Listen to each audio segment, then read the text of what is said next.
여러분, 얼마 전 제 78년 인생에서 가장 충격적인 사건을 경험했습니다.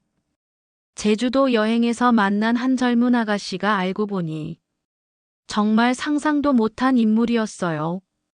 그 아가씨 때문에 제 인생이 완전히 뒤바뀌었거든요. 도대체 무슨 일이 있었는지 궁금하시죠? 그런데 이야기 시작하기 전에 혹시 구독과 좋아요 눌러주셨나요? 여러분의 작은 관심이 제게는 정말 큰 힘이 되거든요. 안녕하세요. 저는 올해 78세, 서울 마포구에서 40년간 들깨손 칼국수라는 식당을 운영해온 이정순입니다. 지금부터 제가 겪은 믿을 수 없는 이야기를 들려드리려고 해요. 제 인생은 참 기구했어요. 25에 결혼해서 아들 지석이를 낳고 남편과 함께 행복한 가정을 꾸렸는데요. 그런데 지석이가 겨우 5살이었을 때 일어난 그 일이 제 인생을 송두리째 바꿔놨어요. 그때가 1970년이었는데 남편이 직장 포상 휴가를 받아서 가족여행을 가자고 했어요. 처음으로 비행기를 타고 제주도에 간다니 얼마나 설렜는지 몰라요. 지석이도 엄마, 바다 정말 클까? 하면서 며칠 전부터 잠도 제대로 못 잘 정도로 신나했어요. 그런데 제주도 첫날 밤, 숙소에서 잠들었던 지석이가 갑자기 사라진 거예요. 새벽 3시쯤 깨어보니 지석이 자리가 비어 있었어요. 처음에는 화장실 갔나 싶어서 찾아봤는데 없더라고요. 남편과 함께 미치듯이 찾아다녔어요. 지석아, 지석아. 목이 터져라 불러봤지만 대답이 없었어요. 경찰에 신고하고 온 마을 사람들이 나서서 3일 밤낮을 찾았지만 흔적조차 찾을 수 없었어요. 마치 지석이가 바람처럼 사라진 것 같았어요. 남편은 그 충격으로 몸져 누웠고 결국 2년 후에 세상을 떠났어요. 지석이를 못 찾은 자책감과 죄책감으로 술만 마시다가 간경화로 돌아가셨어요. 저는 남편 장례를 치르고 나서 완전히 혼자가 됐어요. 그때부터 저는 오직 한 가지 희망으로 살았어요. 언젠가 지석이가 돌아올 거라는 믿음이었죠. 서울로 돌아와서 작은 식당을 차렸어요. 혹시 지석이가 찾아올 때를 대비해서 항상 같은 자리에서 기다렸거든요. 45년이 흘렀어요. 머리는 하얗게 새고 등은 굽었지만 여전히 지석이를 기다리며 살았어요. 식당에서 젊은 손님들을 보면 자꾸 지석이 모습을 떠올렸어요. 지석이가 살아있다면 지금쯤 50세겠구나. 결혼도 했을 테고 아이도 있겠지.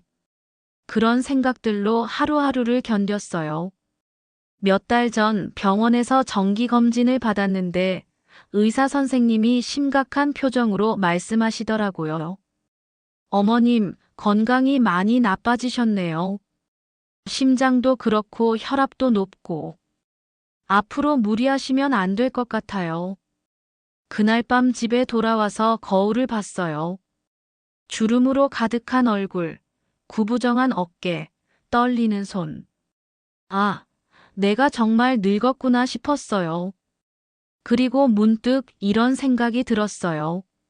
내가 언제까지 살 수 있을까? 지석이를 못 만나고 죽으면 어떡하지? 그때 결심했어요.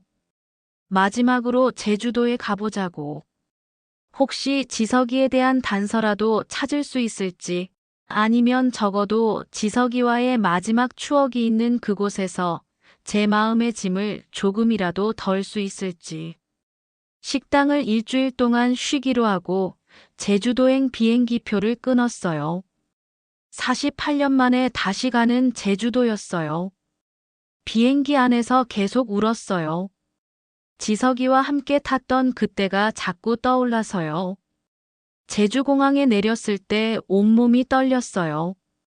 모든 게 달라져 있었지만 공기만큼은 그때와 똑같았어요. 지석이가 엄마 여기 공기가 서울과 달라 했던 그 말이 귓가에 맴돌았어요. 첫날은 옛날 숙소가 있던 자리를 찾아갔어요. 지금은 펜션이 들어서 있었지만 그 앞 바닷가는 그대로였어요. 파도 소리를 들으며 지서가 엄마 왔다. 어디 있니? 하고 중얼거렸어요. 둘째 날 성산 일출봉에 올라갔어요. 계단이 가팔라서 숨이 차고 다리도 아팠지만 끝까지 올라가고 싶었어요. 정상에서 바라본 바다가 너무 아름다웠어요. 그런데 갑자기 어지러워서 비틀거렸어요. 그때 누군가 제 팔을 잡아줬어요. 할머니, 괜찮으세요? 돌아보니 20대 중반쯤 되어 보이는 예쁜 아가씨가 걱정스러운 표정으로 저를 바라보고 있었어요. 고마워요. 괜찮아요. 그렇게 말했지만 다리에 힘이 없어서 제대로 서 있기도 힘들었어요. 그 아가씨가 제 가방을 들어주며 말했어요. 할머니, 제가 도와드릴게요. 천천히 내려가요. 아니야, 아가씨도 바쁠 텐데. 아니에요. 저 혼자 여행 중이라 시간 많아요. 그 아가씨 이름이 한유진이었어요. 맑고 깨끗한 눈을 가진 마치 우리 아들 지석이를 닮은 것 같은 따뜻한 아이였어요. 유진이가 저를 도와서 산 아래까지 내려왔어요. 할머니, 어디 머물고 계세요? 혹시 괜찮으시면 제가 펜션까지 데려다 드릴게요. 정말 고마운 아이였어요. 요즘 젊은 사람들은 다 차갑다고 생각했는데 유진이는 달랐어요. 그날부터 유진이와 함께 제주도를 돌아다녔어요. 혼자 여행하던 유진이도 외로웠나 봐요. 할머니, 저랑 같이 다니시는 건 어떠세요? 혼자 다니니까 심심해요. 그렇게 말하며 제 팔짱을 끼는 모습이 정말 손녀 같았어요. 유진이는 정말 착한 아이였어요. 제가 걸음이 느리면 맞춰주고, 제가 힘들어하면 쉬어가자고 하고, 밥 먹을 때도 제가 먹기 편한 메뉴로 골라주고, 마치 진짜 손녀가 할머니를 모시는 것 같았어요. 할머니는 혼자 여행 오신 거예요? 유진이가 물어봤을 때 저도 모르게 지석이 이야기를 했어요. 40년 동안 남에게 제대로 털어놓지 못했던 그 이야기를요. 유진아, 할머니한테는 아들이 하나 있었는데 그때부터 눈물이 나기 시작했어요. 지석이가 사라진 그날의 이야기, 남편을 잃은 이야기, 혼자서 40년을 기다린 이야기. 다 털어놨어요. 유진이가 제 손을 꼭 잡아주며 말했어요. 할머니, 많이 힘드셨겠어요. 저도 아버지를 일찍 여의어서 그 마음 조금은 알 것 같아요. 그 말에 더 눈물이 났어요. 이 아이도 아픈 사연이 있구나 싶어서요. 유진아, 부모님은? 아버지는 제가 10살 때 돌아가셨어요. 어머니는? 아버지 돌아가시고 나서 재혼하셔서 따로 살고 계세요. 저는 혼자 자립해서 살고 있어요. 25살에 혼자 살고 있다니 마음이 아팠어요. 그날 저녁 함께 식당에서 밥을 먹는데 유진이가 갑자기 말했어요. 할머니, 혹시 이거 아세요? 그러면서 목에 찬 목걸이를 보여주는 거예요. 작은 펜던트였는데 뭔가 익숙한 느낌이 들었어요. 이게 뭐니? 아버지 유품이에요. 아버지가 항상 차고 다니셨다고 어머니가 주셨어요. 저도 의미는 잘 모르겠지만 아버지 유일한 기억이라서 항상 차고 다녀요. 그 순간 머리가 띵했어요. 그 목걸이. 제가 지석이 5번째 생일에 사준 목걸이와 똑같았거든요. 뒷면에 지석이에게 엄마가 라고 새겨넣은 그 목걸이 말이에요. 유진아, 그 목걸이 좀 자세히 볼 수 있을까? 떨리는 손으로 목걸이를 받아들고 뒷면을 봤는데 정말 있었어요.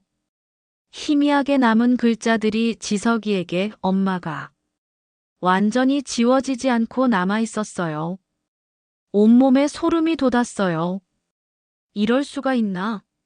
이 목걸이가 정말 제가 지석이에게 준 그 목걸이라면 그럼 유진이와 우리 지석이 사이에는 어떤 관계가 있다는 걸까요? 유진아, 아버지 성함이 뭐였니? 한지석이에요. 그 순간 세상이 무너지는 것 같았어요. 한지석. 제 아들 이름과 똑같았어요. 우연일까요? 아니면 그날 밤 잠을 이룰 수가 없었어요. 계속 생각해봐도 너무 많은 우연이 겹치는 것 같았어요. 이름, 목걸이, 그리고 유진이를 보면 왠지 모르게 익숙한 그 느낌. 다음 날 유진이에게 조심스럽게 물어봤어요. 유진아, 아버지에 대해서 더 자세히 얘기해 줄 수 있을까? 할머니가 찾고 있는 아들과 너무 비슷한 점이 많아서.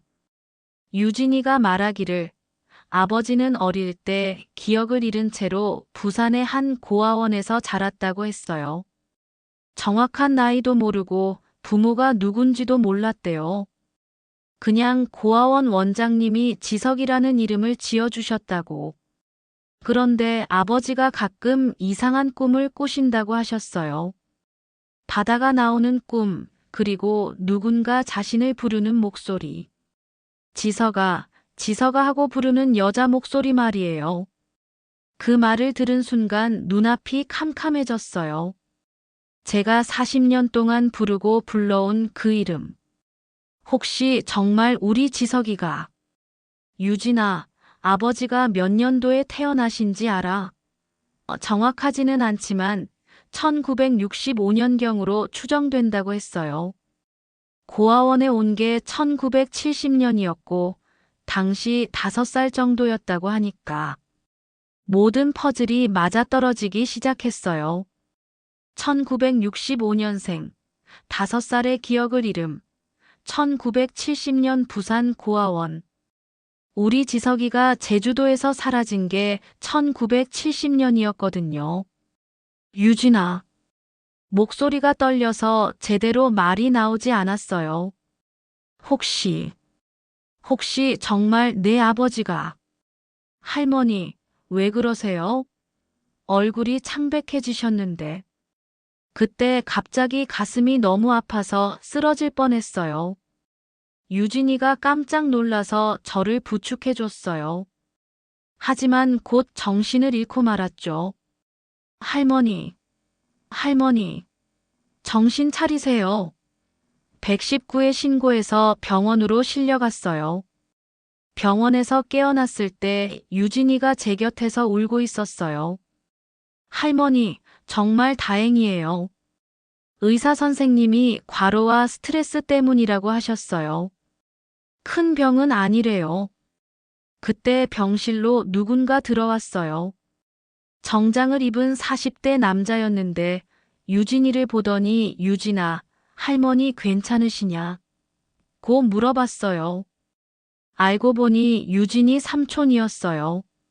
할머니, 제 삼촌 김철민이에요. 갑자기 할머니가 쓰러지셔서 어떻게 해야 할지 몰라 삼촌께 연락했더니 걱정돼서 오셨어요. 그런데 그 삼촌이란 사람이 저를 보는 눈빛이 뭔가 이상했어요. 탐욕스럽다고 해야 할까요? 유진아, 할머니 많이 편찮으시니까 우리가 잘 모셔야겠다. 그런데 할머니 서울에 가족분은 없으신가요? 혹시 재산 같은 건? 첫 만남에 재산 얘기를 하다니 기가 막혔어요. 그때 또 다른 사람이 들어왔어요. 50대 여자분이었는데 자기소개를 하길 유진이 고모라고 하더라고요. 유진아, 할머니 많이 아프신가 보네. 그런데 할머니 서울에서 식당을 하신다고 들었는데 혼자서 다 관리하시기 힘드셨겠어요. 뭔가 수상했어요. 제가 식당을 한다는 얘기를 유진이한테 했었나? 기억이 나지 않았어요. 그런데 이 사람들은 어떻게 알고 있는 걸까요? 다음 날 퇴원할 때도 그 사람들이 또 왔어요. 이번에는 김철민이라는 삼촌이 서류를 가져왔더라고요. 할머니, 혹시 몸이 더 안 좋아지실 것을 대비해서 재산 정리를 미리 하시는 게 어떨까요? 유진이가 할머니를 정말 잘 모시니까 유진이 앞으로 위임장 같은 거 써두시면. 그제서야 깨달았어요. 이 사람들이 제 재산을 노리고 있다는 걸. 식당과 서울 집까지 합치면 상당한 금액이거든요. 40년 동안 아껴가며 모은 돈이 10몇 억은 될 텐데. 죄송한데 저는 아직 정신이 멀쩡해요. 재산 정리는 제가 알아서 할게요. 단호하게 말했더니 그 사람들 표정이 확 굳어지더라고요. 유진이는 그런 상황을 모르는 것 같았어요. 순진하게 삼촌, 할머니 아직 아프신데, 그리고 할머니 재산을 왜 저한테 위임을 해요라고 말하고 있었거든요. 그날 밤 펜션에서 유진이와 단둘이 있을 때 저는 결심했어요. 이 아이에게 진실을 말해야겠다고. 유진아, 할머니가 할 말이 있어. 너무 놀라지 말고 들어봐. 할머니, 무슨 말씀이세요? 내 아버지. 혹시 정말 할머니 아들일지도 몰라. 네. 유진이가 눈을 동그랗게 뜨며 말했어요. 그때부터 차근차근 설명했어요. 목걸이 이야기, 이름 이야기, 나이와 시기가 모두 일치한다는 것. 처음에는 유진이도 믿을 수 없다는 표정이었어요. 정말요? 정말 제 아버지가 할머니 아들일 수도 있어요? 확실하지는 않아. 하지만 너무 많은 것들이 일치해. 그리고 저는 핸드백에서 오래된 사진을 꺼냈어요. 지석이가 5살 때 찍은 사진이었어요. 유진이가 그 사진을 보더니 깜짝 놀라며 말했어요. 할머니, 이거 정말 제 아버지랑 똑같아요. 어머니가 보여주신 아버지 어린 시절 사진이랑 완전히 똑같아요. 그 순간 둘 다 울기 시작했어요. 40년 만에 찾은 가족, 평생 몰랐던 할머니. 운명이라고 밖에 설명할 수 없는 만남이었어요. 할머니. 정말 제가 할머니 손녀일까요? 그럴 거야. 할머니가 느끼기에도 너를 처음 봤을 때부터 뭔가 특별한 느낌이 있었어. 마치 내 핏줄 같은. 그런데 문제는 다른 사람들이었어요. 다음 날 김철민과 고모가 또 찾아와서는 더 노골적으로 재산 이야기를 꺼냈어요. 할머니, 이런 말씀 드리기 못하지만 유진이 그동안 어떻게 살았는지 아세요? 돈도 없어서 혼자 알바하며 힘들게 살았거든요. 할머니가 좀 도와주시면. 그러니까 제 재산을 유진이한테 주라는 말씀인가요? 그런 건 아니고. 유진이가 할머니를 잘 모실 테니까 조금씩 도와주시면. 이 사람들이 정말 유진이를 이용해서 제 재산을 가로채려고 하는구나 싶었어요. 더 가관인 건 그들이 가짜 서류까지 준비해 왔다는 거예요. 할머니, 이거 그냥 형식적인 거예요. 유진이한테 후견인 권한만 주시면 할머니가 아프실 때 병원비도 처리하고 그럴 수 있어서. 제가 서류를 자세히 보니까 재산 전체를 유진이 명의로 넘기는 내용이었어요. 그것도 유진이가 모르는 사이에 말이에요. 손녀인 유진이에게 재산을 물려주는 건 전혀 아깝지 않았지만 뭔가 석연찮은 구석이 있었습니다. 이런 식으로 하시면 안 되죠. 유진이한테도 제대로 설명 안 하고. 그때 김철민이 돌변했어요. 할머니, 솔직히 말씀드리면 할머니 나이에 그 많은 재산 혼자 관리하시기 어려우시잖아요. 우리가 대신 관리해 드리는 게 서로에게 좋은 거예요. 대신 관리한다고요? 그럼 제 의사와는 상관없이요? 그런 게 아니라 이 사람이 말을 돌리려고 하는데 저는 확신했어요.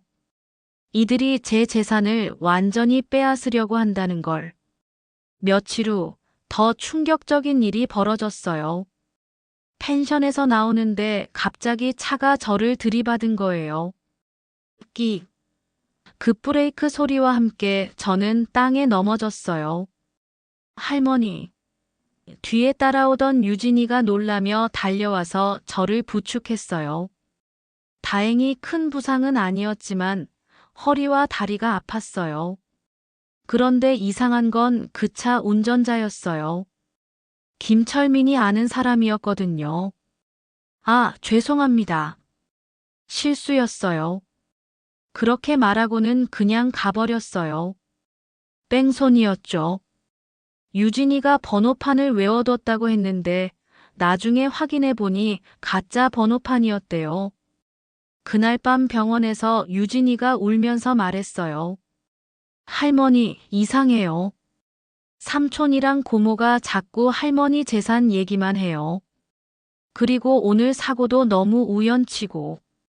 이 아이도 뭔가 낌새를 눈치챈 모양이었어요. 유진아, 할머니가 솔직히 말할게. 내 삼촌하고 고모가 할머니 재산을 노리고 있는 것 같아. 네. 할머니를 다치게 해서라도 재산을 빼앗으려고 하는 것 같아.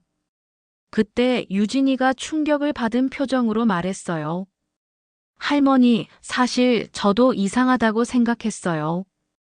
삼촌이랑 고모가 평소에는 저한테 관심도 없었는데 할머니 만나고 나서부터 갑자기 친절하게 굴더라고요. 그리고 어제 삼촌이 제게 이런 말 했어요. 유진아, 할머니한테 잘해드려. 할머니가 너를 많이 좋아하시니까 나중에 좋은 일이 있을 거야라고요. 역시 그랬군요. 이 사람들이 유진이를 이용해서 제 재산을 노리고 있었던 거예요. 유진아, 너는 그런 생각 없지? 당연히 없어요. 할머니를 정말 할머니로 생각해서 따르는 거예요. 돈 때문이 아니라요. 그 순간 정말 확신했어요. 이 아이는 정말 제 손녀가 맞다고. 그 순수한 마음, 그 따뜻한 성격. 제 아들 지석이를 닮았다고요. 다음 날, 김철민과 고모가 또 병원에 왔어요. 이번에는 변호사까지 데리고 왔더라고요. 할머니, 이분이 변호사님이에요. 할머니 재산 정리하는 걸 도와주실 거예요. 그 변호사라는 사람이 말하길, 할머니, 나이가 많으시니까. 만약의 사태에 대비해서 재산을 미리 정리해 두시는 게 좋을 것 같습니다. 상속세도 절약할 수 있고요. 그런데 왜 유진이 명의로 해야 하나요? 제가 직접 관리하면 안 되나요? 할머니 상태로는 복잡한 세무 문제나 법적 문제를 처리하시기 어려우실 거예요. 젊은 유진 씨가 대신 하시는 게 말은 그럴듯하게 하지만 결국 제 재산을 빼앗으려는 속셈이었어요. 그래서 단호하게 거절했어요. 죄송하지만 아직 제가 정신이 멀쩡합니다. 제 재산은 제가 알아서 관리할 테니까 더 이상 이런 얘기하지 마세요. 그러자 김철민의 태도가 완전히 달라졌어요. 할머니, 그러시면 곤란한데요.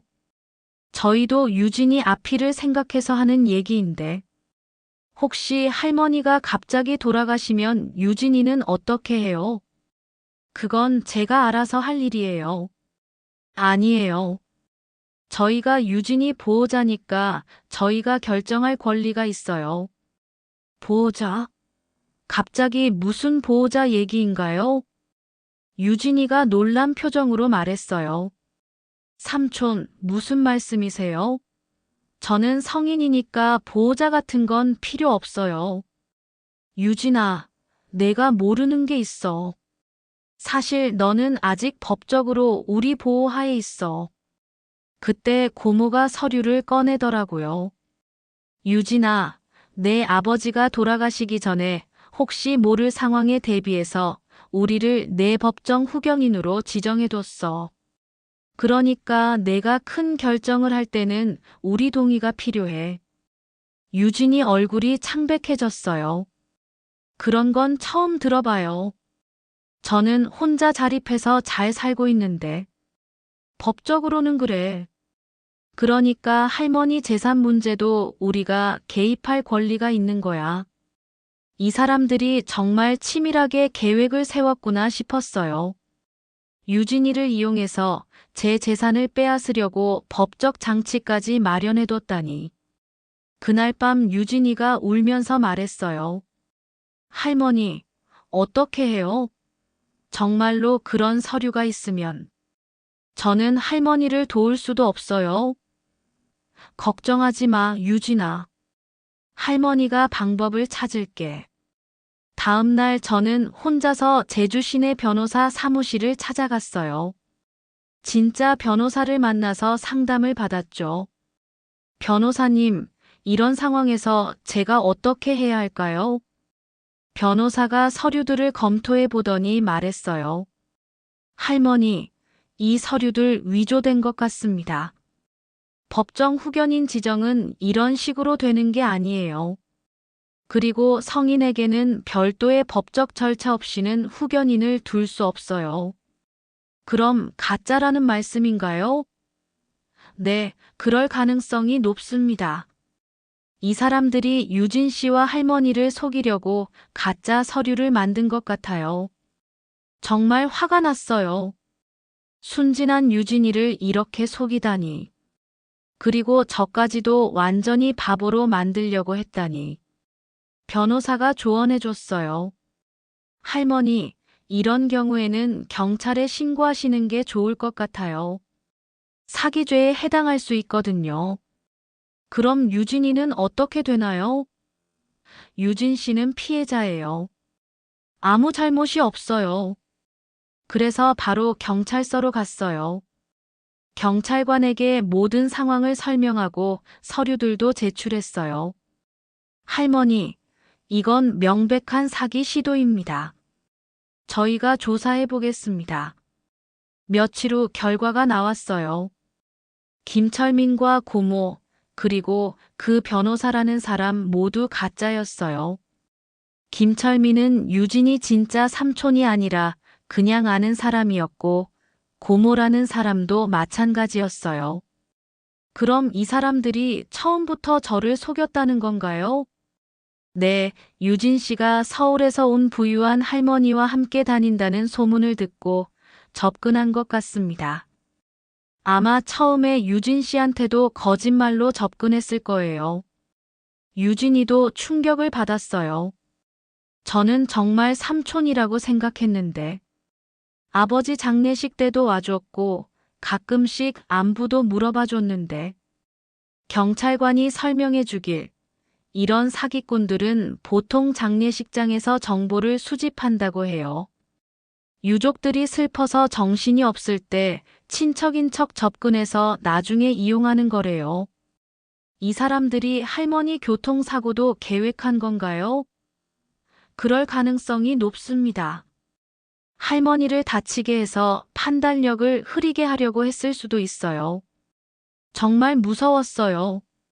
만약 유진이가 없었다면 저는 완전히 속아서 모든 재산을 빼앗겼을지도 몰라요. 경찰서에서 돌아오는 길에 유진이가 말했어요. 할머니, 정말 죄송해요. 제가 잘못 알고 있어서 할머니가 위험한 상황에 처하게 했어요. 무슨 소리야, 유진아. 내 잘못이 아니야. 오히려 내가 있어서 할머니가 속지 않았어. 그런데 할머니. 유진이 갑자기 망설이더니 말했어요. 정말 제가 할머니 손녀일까요? 아니면 그것도 우연의 일치일까요? 그때 저는 확신에 찬 목소리로 말했어요. 유진아, 할머니는 확신해. 너는 분명히 내 손녀야.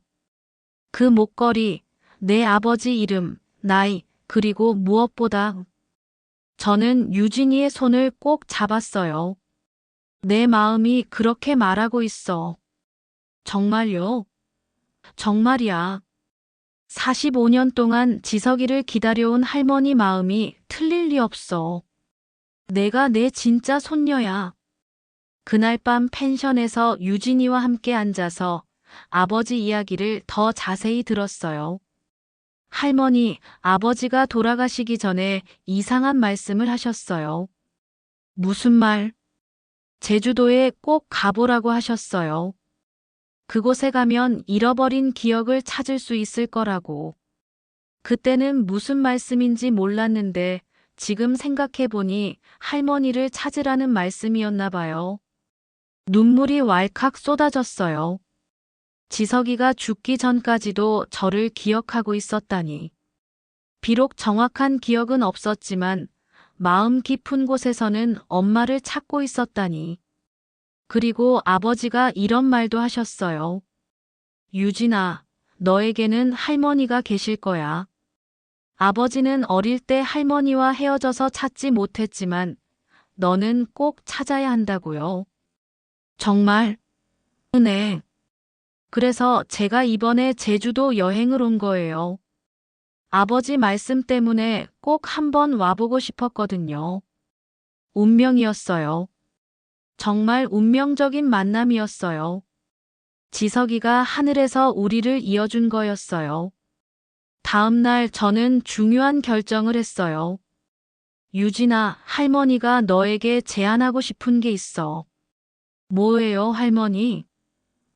할머니랑 같이 서울에 가서 살지 않을래? 정식으로 할머니 손녀가 되어서. 유진이가 깜짝 놀라며 말했어요. 정말요? 제가 할머니 가족이 되어도 되나요? 무슨 소리야? 너는 원래부터 내 가족이었어.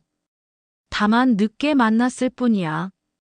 하지만 확실한 증거는 없잖아요. DNA 검사라도 해봐야 하는 거 아니에요? 그런 것도 할 수 있지. 하지만 할머니는 이미 확신하고 있어. 내가 내 진짜 손녀라고. 유진이가 울면서 제 품에 안겼어요. 할머니. 저도 할머니를 만나서 정말 행복했어요. 평생 혼자 살 줄 알았는데. 이제 혼자가 아니야. 할머니가 있잖아. 그날 오후 저희는 함께 제주도의 마지막 여행지를 다녔어요. 한라산에 올라가서 정상에서 사진도 찍고 용두암에서 소원도 빌고 정말 행복한 시간이었어요. 저녁에는 특별한 식당에 가서 둘이서 근사하게 식사했어요. 할머니, 이런 좋은 곳에서 밥 먹어본 지 정말 오래된 것 같아요. 앞으로는 할머니가 맛있는 것 많이 사줄게. 그동안 고생 많았어, 우리 유진이. 할머니도 고생 많으셨어요. 45년 동안 혼자서. 이제 다 지난 일이야. 중요한 건 우리가 만났다는 거야. 제주도에서의 마지막 밤, 유진이가 저에게 물어봤어요. 할머니, 서울에 가면 정말 저를 딸처럼 생각해 주실 거예요? 딸이 아니라 손녀지. 그리고 내 유일한 가족이야. 할머니의 식당도 도와드릴 수 있을까요? 저도 요리 배우고 싶어요. 그럼 할머니가 40년간 해온 비법을 다 가르쳐 줄게. 우리 집 전통을 이어가야지. 다음 날 서울로 돌아가는 비행기 안에서 저는 정말 행복했어요. 갈 때는 혼자였는데 올 때는 손녀와 함께. 40년 만에 가족이 생긴 거였어요. 서울에 도착해서 집에 들어갔을 때 유진이가 놀라며 말했어요. 할머니, 집이 정말 크고 좋아요. 그런데 이렇게 큰 집에서 혼자 사셨어요? 응, 40년 동안 혼자 살았어. 그런데 이제는 우리 유진이가 있으니까 외롭지 않겠다. 유진이에게 제일 좋은 방을 내줬어요. 할머니, 제가 이런 좋은 방에서 살아도 돼요? 당연하지. 이제 이 집은 내 집이기도 하니까. 다음 날부터 유진이와 함께 식당을 운영했어요. 유진이가 정말 열심히 도와줬어요. 손님들도 유진이를 보고 사장님 손녀분이시네요. 정말 예쁘시다라고 말해줬어요. 할머니, 이 들깨 칼국수 정말 맛있어요. 비법이 뭐예요? 40년간의 정성이야. 그리고 이제는 우리 유진이와 함께하는 기쁨도 들어가 있어. 몇 주 후, 저는 유진이와 함께 병원에 가서 DNA 검사를 받았어요. 공식적으로 확인하고 싶었거든요. 결과가 나오기까지는 일주일 정도 걸린다고 했어요. 그 일주일이 정말 길게 느껴졌어요. 마음으로는 확신했지만 혹시라도 다른 결과가 나오면 어떡하나 싶어서요. 유진이도 불안해했어요. 드디어 결과가 나오는 날, 저희는 함께 병원에 갔어요. 의사 선생님이 서류를 보며 말씀하셨어요. 검사 결과가 나왔습니다. 99.9% 확률로 할머니와 유진 씨는 조손 관계가 맞습니다. 그 순간 저와 유진이는 껴안고 울었어요. 정말이었어요. 유진이는 제 진짜 손녀였어요. 45년 만에 찾은 가족이었어요. 할머니. 정말 제가 할머니 손녀예요? 그래, 우리 유진이.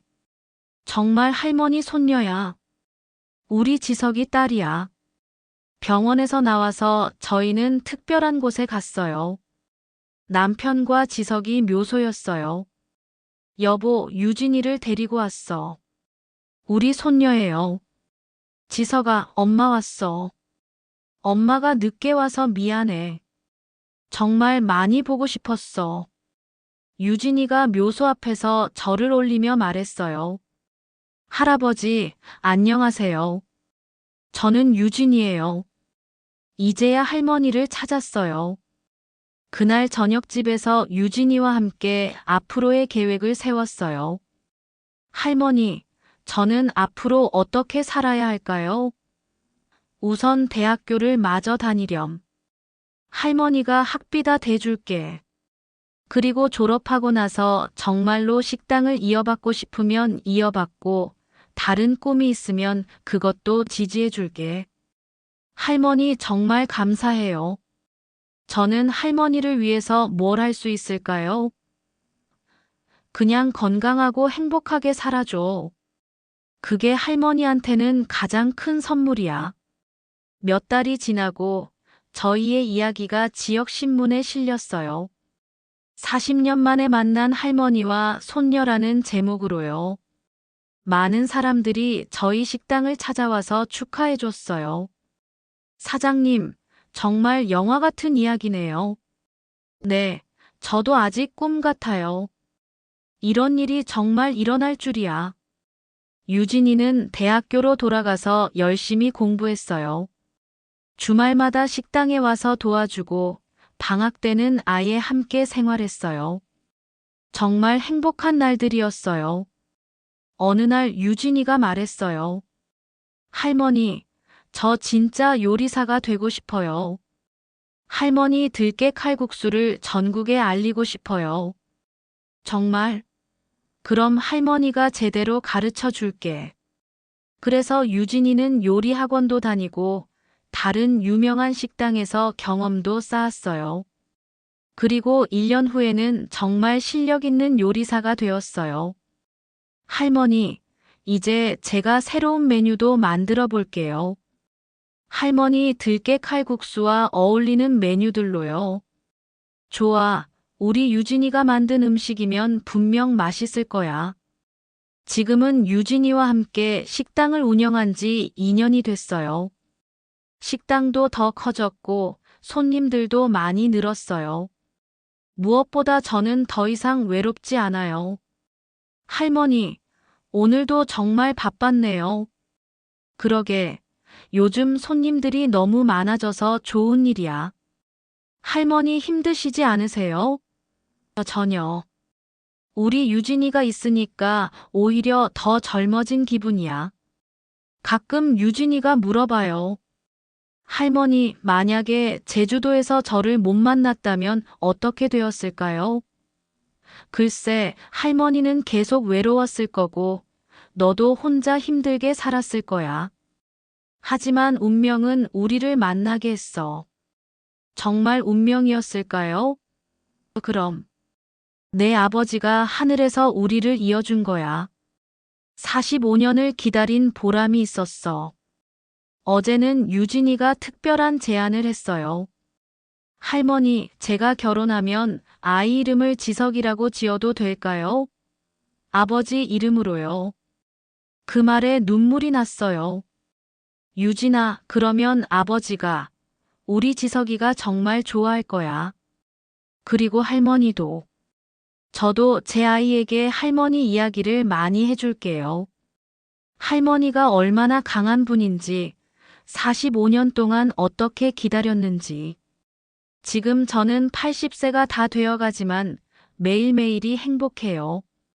늦게나마 가족을 찾았고 유진이라는 소중한 손녀가 있으니까요. 유진이는 요즘 결혼 준비를 하고 있어요. 좋은 남자를 만나서 내년 봄에 결혼한대요. 할머니 결혼해도 할머니랑 계속 함께 살 거예요. 신랑도 할머니를 모시겠다고 했어요. 고마워, 유진아. 하지만 신혼부부끼리 살아야지. 할머니는 괜찮아. 안 돼요. 45년 동안 혼자 살았는데 이제 또 혼자 살 수는 없어요. 정말 고마운 아이예요. 제가 전생에 무슨 좋은 일을 했길래 이런 이쁜 손녀를 만날 수 있었을까요? 요즘은 다른 노인분들이 저희 이야기를 듣고 찾아오세요. 사장님, 어떻게 그런 기적 같은 일이 일어났어요? 글쎄요, 포기하지 않고 기다렸더니 하늘이 도와준 것 같아요. 저희도 헤어진 가족이 있는데 희망을 잃지 마세요. 저도 45년을 기다렸잖아요. 언젠가는 만날 수 있을 거예요. 지금도 가끔 제주도에 갔던 그날을 생각해요. 만약 성산 일출봉에서 유진이를 만나지 못했다면, 만약 유진이가 저를 도와주지 않았다면, 생각만 해도 아찔해요. 할머니, 그때 성산 일출봉에서 할머니가 쓰러지려고 할 때 정말 놀랐어요. 할머니도 그때 유진이가 천사인 줄 알았어. 하늘에서 내려온 천사. 저도 할머니 보자마자 뭔가 특별한 느낌이 들었어요. 그냥 지나칠 수가 없었어요. 그게 바로 피는 물보다 진하다는 거야. 핏줄의 인연이란 게 정말 신비로워. 지금 저희 식당에는 저희 이야기가 담긴 액자가 걸려 있어요. 제주도에서 찍은 사진, DNA 검사 결과지, 그리고 신문 기사. 모든 게 소중한 추억이에요. 손님들이 오시면 꼭 물어보세요. 정말 우연히 만나신 거예요? 우연이 아니라 운명이었어요. 45년을 기다린 보람이 있었죠. 유진이는 이제 완전히 제 자랑이에요. 요리 실력도 뛰어나고 손님들한테도 친절하고 무엇보다 할머니를 정말 잘 모셔줘요. 할머니, 오늘 새로운 레시피 생각해봤어요. 할머니 들깨 칼국수에 해물을 넣으면 어떨까요? 좋은 생각이야. 한번 만들어보자. 이렇게 함께 요리하고 함께 식당을 운영하고 함께 웃고 울며 사는 게 정말 행복해요. 78년을 살면서 가장 행복한 시간들이에요. 가끔 밤에 잠들기 전에 생각해요. 지석아, 내가 하늘에서 우리를 지켜보고 있지? 내 딸 유진이가 이 할머니를 정말 잘 모셔주고 있어. 고마워, 내 아들아. 그리고 남편에게도 말해요. 여보, 우리 손녀 찾았어. 정말 예쁜 아이야. 당신도 좋아할 거야. 앞으로 제가 얼마나 더 살지는 모르겠지만 유진이와 함께하는 매일이 감사하고 소중해요. 그리고 유진이가 결혼해서 아이를 낳으면 저는 증조 할머니가 되는 거죠. 생각만 해도 설레요. 여러분도 혹시 잃어버린 가족이 있다면 포기하지 마세요. 저처럼 45년을 기다려도 결국 만날 수 있어요. 희망을 잃지 말고 기다리세요. 언젠가는 기적이 일어날 거예요. 오늘도 제 이야기를 끝까지 들어주셔서 감사해요. 구독과 좋아요도 잊지 마시고요. 여러분도 저처럼 행복한 일이 많이 생기길 바라요. 그럼 안녕히 계세요.